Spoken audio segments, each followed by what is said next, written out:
রবিবার সকালে ঝড় বৃষ্টিকে উপেক্ষা করেও প্রচারে ঝড় তুললেন রামনগর নির্বাচনের বিজেপি প্রার্থী দীপক মজুমদার। যে যে বুথগুলোতে গত নির্বাচনে বিজেপি প্রার্থী কম ভোট পেয়েছিল সেই বুথগুলিতেই বাড়ি বাড়ি প্রচারে জোর দিচ্ছেন মেয়র দীপক মজুমদার। পুরো রামনগর এলাকা হয়তোবা বাড়ি বাড়ি যাওয়া সম্ভব হবে না, তবে পথসভা, পদযাত্রা, বাইক মিছিল ইত্যাদির মাধ্যমেও প্রচার চালিয়ে যাবেন বলে জানান শ্রী মজুমদার।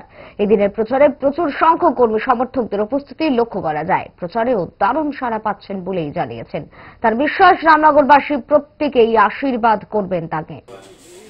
এই কারণে এখানে শুধু যে আমাদের বিজেপি যারা পরিবার সমর্থক বা কার্যকর্তারা ভোট দেবেন এরকম না, আমরা কিন্তু দলের পক্ষ থেকে আমরা আবেদন রেখেছি, সকল অংশে মানুষের সমর্থন চাইছি। সেক্ষেত্রে কমিউনিস্ট পার্টি, কংগ্রেস বা তৃণমূল যারা করেন আমাদের দলের বাইরেও যারা বলবো রাজনীতি সচেতন, ভালো সজ্জন, তারা প্রত্যেকেই আমাকে সমর্থন করে। আমার বিশ্বাস, আমি প্রত্যেকের ভোট চাইছি। এখানে শুধু হয়তো দলীয়ভাবে কোনো না কোনো কাউকে প্রার্থী হতে হয়, কিন্তু নির্বাচনে আমি সমস্ত রামনগরবাসী ভোটারদের কাছে আবেদন করছি আমাকে আশীর্বাদ করে কাজ করার সুযোগ দেওয়ার জন্য। আমি সবার জন্য কাজ করব।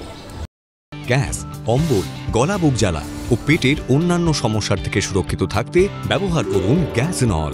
অরিও ফার্মা, 5 দশক ধরে মানুষের ভরসা।